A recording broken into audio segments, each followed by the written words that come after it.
Well, it's lunchtime, and I'm up here by the Porto. Actually, I got a delivery up there, so I'm waiting for a good one.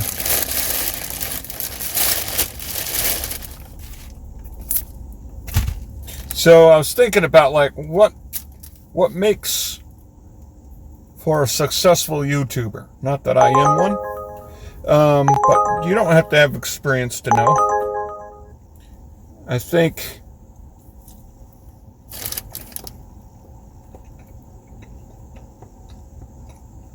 demonstrating something in your videos that people want, that's one of them. Two, people being able to relate to you. Three, doing crazy shit, Four, yeah, doing really creative moving stuff, I guess. Five, I guess doing stupid stuff that makes people hate you.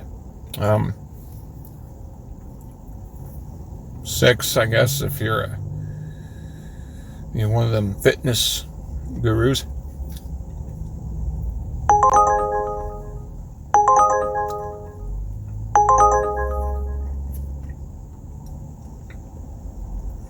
I think if you sign off, it takes you longer to get trips. I don't know. That seems like it. I think the first one's the most ideal one. Like, if you look at Nick Bare, he probably is one of the, he started off posting something about his military career, and then, he started a business, which is basically what his channel is about, but it started from his military when he was young. Then his business, which is a supplement business, and then also he highlights his training for his goals physically. And then, of course, he has a house and a hot wife. So he's really really, I think, skillfully has intertwined the multi-various things that he's done across his 10-minute videos that are common, or 10 to 20-minute videos. He has a business of supplements, which he shows in his videos as he's running with the goals and starting a business. He had a personal issue with food, which he shared, kind of like Furious Pete. He was probably another one that got famous. Well, maybe not exactly for that, but you can see why, Nick Bare got really popular, as he's accomplished these goals. But a lot of people, watch his videos and would like to be able to run a marathon, so he demonstrates something that people want. And so I guess that would be kind of like the easy recipe. Well, not maybe, well, yeah, the easy recipe to write, but maybe the harder one to follow, right? Because, in that way, I could see where YouTube is, held them accountable. Because if you're telling people before you're going to do it, hey, I'm training to become in the Boston Marathon, it does. He claims he doesn't have motivation because motivation is external. But, you're a YouTuber. You have like 500,000 subscribers, and you have a business that's based on fitness. You might want to believe that you're not motivated because you don't have external factors motivating you, but those are motivating factors because you want to be sincere with what you're doing. So it'd be hard to say that, you don't have a lot, motivating you to succeed when you're telling everybody you're going to do this, and then you're training for it, and you don't want to fail globally on YouTube, right? I mean, that's a little, I have a little bit of skepticism on that. But that is a good way to do it. Start a video, say you're going to do this, and now you've put your mouth out there, and then film your progress. You know what I mean? That is actually a good way to get a channel going, too. You know what I mean? That's a good idea, because then you're holding yourself accountable via the announcing, to the group. Not to want to face the trolls, It's a good idea. Not trying to put the guy on a pedestal, but, that is really a skillful way to look at, geez, yeah. If you could... Darn, I should take that. If I'm eating right now, I'm talking shit. There'll be another one down there, too. 9 miles for 16 to... Man, I don't want to make people wait. Some drivers might have taken that and just eaten, but I don't do that crap, dude. I'm not judging anybody. You do that, that's fine. But yeah, that's good analysis of how to build a successful channel. Demonstrate something people want. Demonstrate something that people, can identify with. That's a pretty good... I guess he started his business when he was in the service. So, what better way to do it? I don't think doing shit that makes people dogpile on you is a good way to do it. The mental health side benefits of doing that would be pretty bad.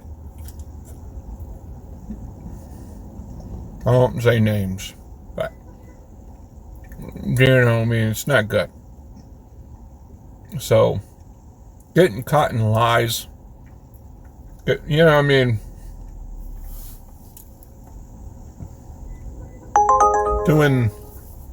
trying to become a salesman for diets and shit. I don't really see,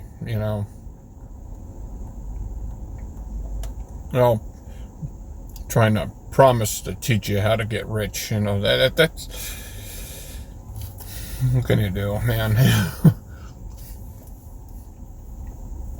But then, you got the other people.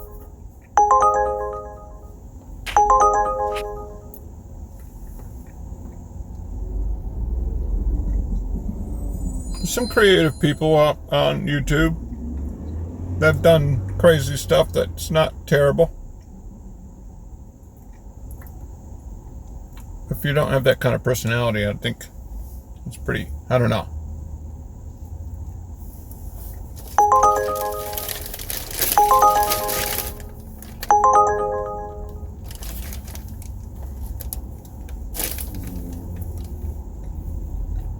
So I don't think that's a bad way.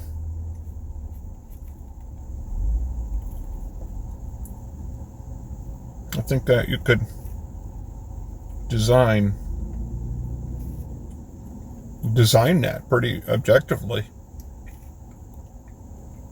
It wouldn't be that hard, and I think anybody could do that.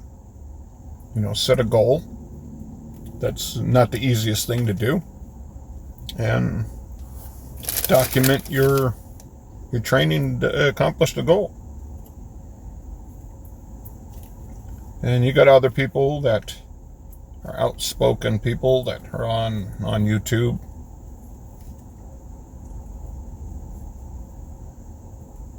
Yeah, I watched the Safa Brian channel. His descents are pretty good. I've done a lot of good descents on a bicycle in Massachusetts. I have. Real steep ones. And I've reached 45 miles per hour before. Routinely going down real steep mountains. So I can identify with that,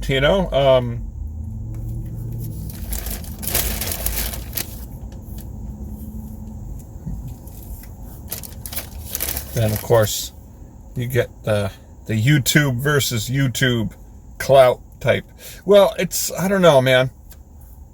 I kind of raise an eyebrow when it comes to YouTubers who make content from other YouTubers, because it's kind of cheating, you know? It's kind of, you know what I mean? It's a lazy way to use someone else to get attention for, you know, I guess you could probably say that that's just what I did. Not really, though. I mean, I'm just looking at giving an example.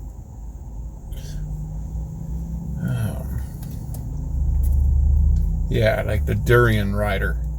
You know, a lot of his stuff, I could see that with the carbohydrates. Carbs are good, actually. Yeah, I can agree with that. Calories in and calories out. I can understand the intent behind that, but it doesn't mean they can just eat unlimited calories, right? I mean, you do kind of, in a way, have to, try not to have too much of a surplus, right? I mean, I don't know. That's kind of where I'd like to be able to have access to peer-reviewed literature, and to separate the bro science and the opinionated, because you got so much of that on YouTube. Oh, rice is terrible for you. You know what I mean? Since when? If you look at the people who live in predominant areas that eat a lot of rice, they're not fat, as a rule.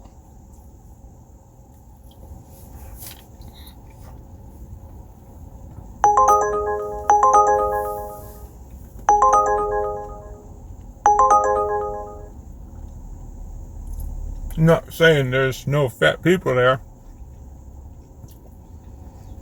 but as a rule, they're eating rice and vegetables. They're not eating red meat. It's pretty healthy stuff. Not really an obese population. What are you going to say? Hey, rice is terrible for you. Go eat, I mean, he's a doctor, he's saying that. I mean, you know what I mean? That's the stuff, it's kind of, you have to filter out the crap.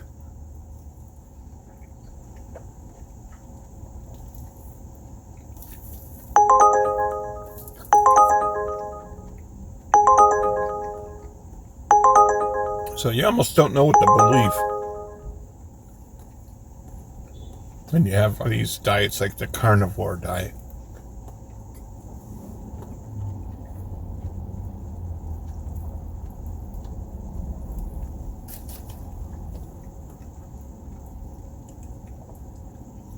I do have to say it all for personal experience. Carbohydrates is good. You feel good.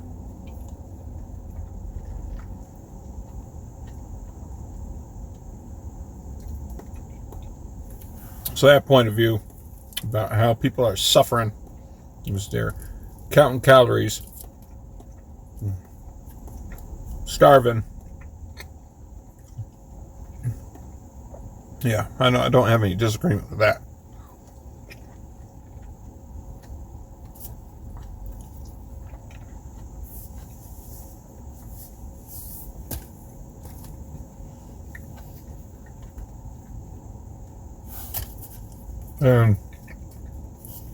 I changed my mind about trying to access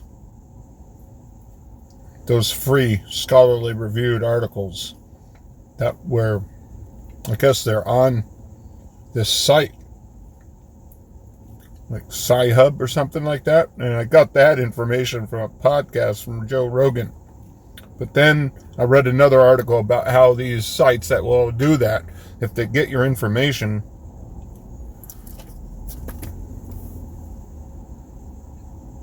you know what I mean? How It can put you at risk. I I don't want to put myself at risk like that. That kind of makes sense. I mean, not that I would use a password that's connected, but yeah, not worth it.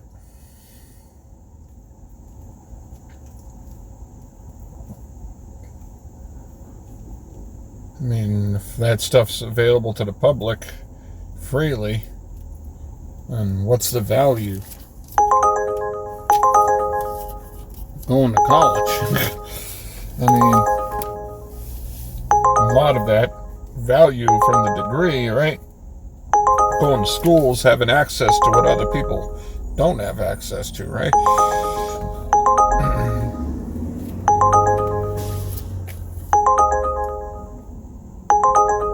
I should take that one.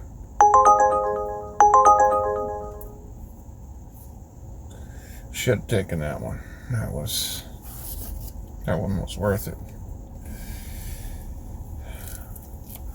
Because that would be what's worth. I don't know, maybe you can just go in and use a college's library. Perhaps. And then go in there, and it was the EBSCO host last time I was in school, years ago. And then access that stuff yourself.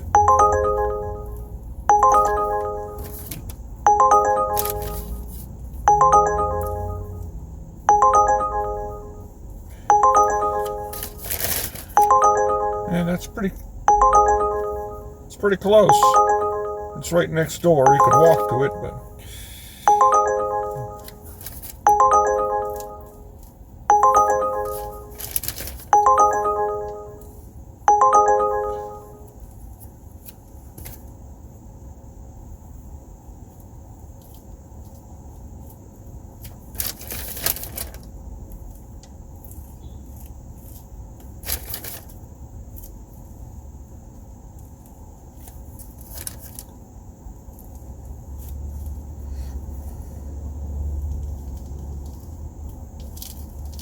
here we go. Got this orange peeled.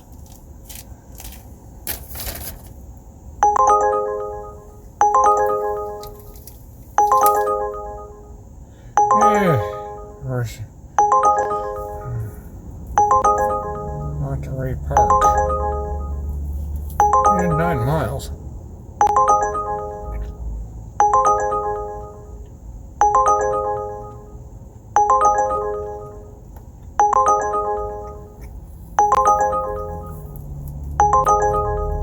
I don't want to get jinxed.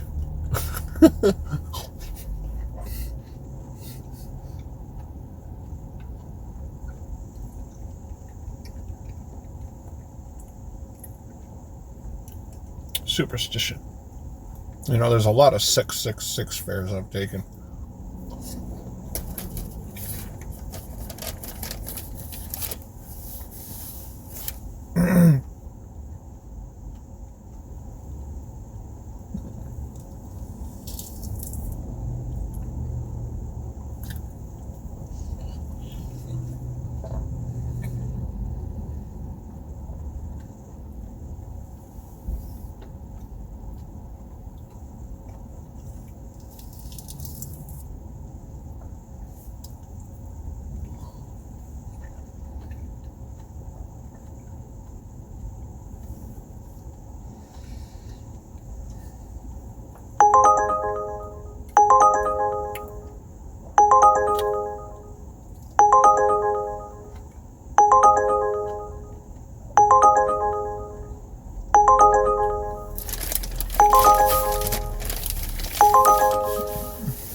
The next good one I'm taking.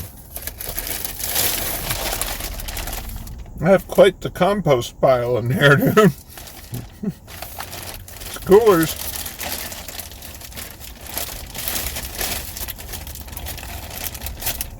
I know, man. I think I'm getting my chin back. However,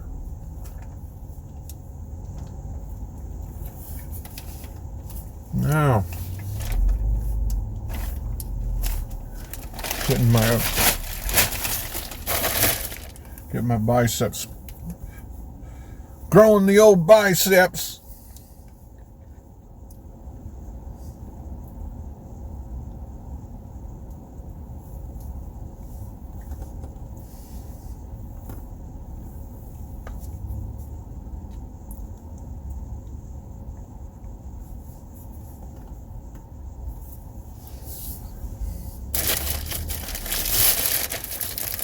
Time to get diesel.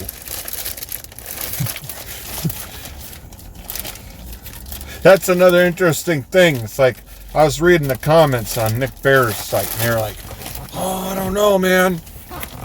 How can you keep your muscle mass if you're doing endurance stuff?" And they're like, "Dad, that's actually a good question. Like, if you're continuing to build, why would your body eat the muscle for energy if you're using it, right? So wouldn't it go after any fat instead? Even though I guess technically when I was in cell functions biology, they said that first source of energy is carbs, second is protein, third is fat. I remember that. So having like answers to that, would be interesting. It'd be really, really useful to know too, because it makes sense. It's a liability to lug around weight, So why would you want to be Mr. Olympic, Olympian, when you want to run a lot, So differentiating the bro science from the real science.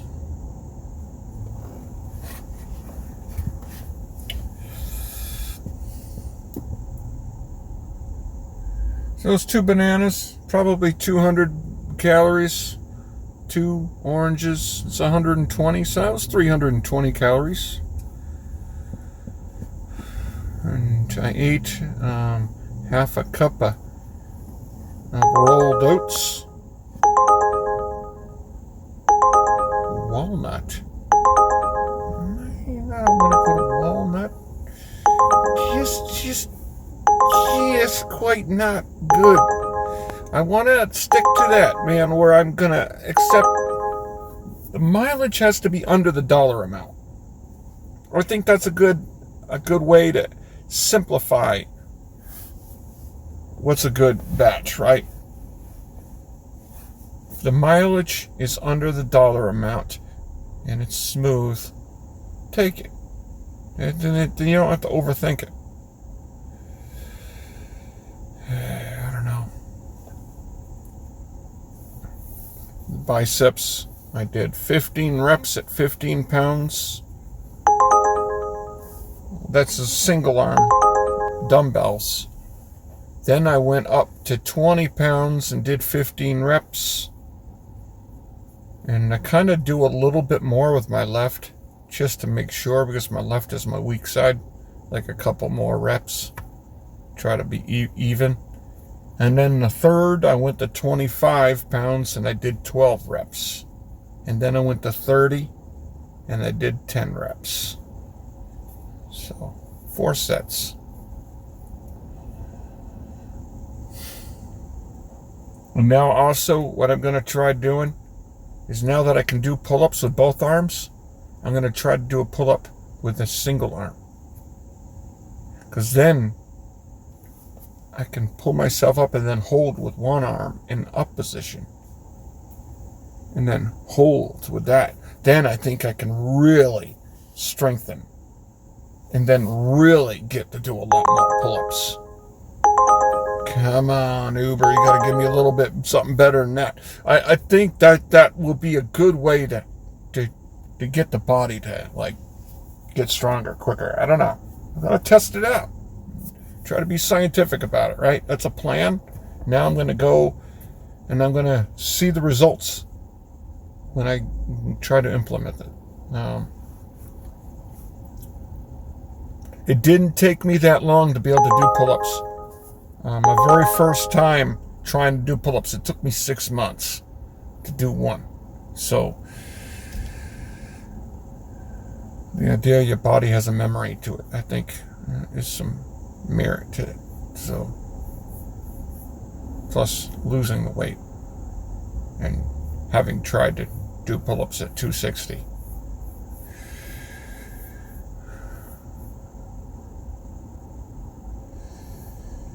So let me see here. Pretty much gonna run out of space. I'm gonna wait for a twofer. Ideally, that's heading back south. That's the plan.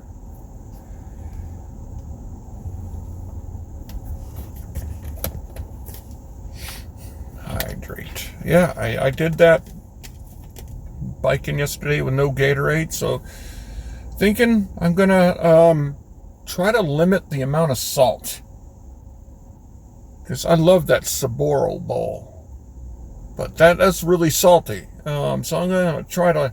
I'm not making myself absent of salt, but not trying to ingest as much salt.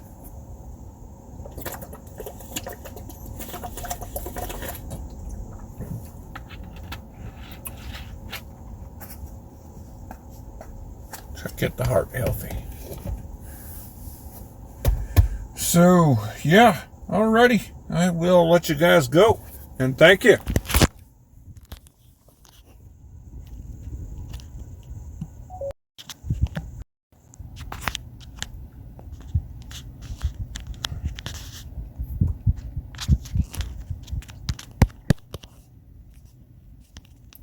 Thursday mode treats.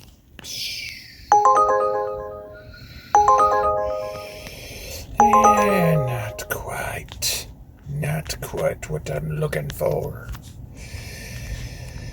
Not quite what I'm looking for. Let's see.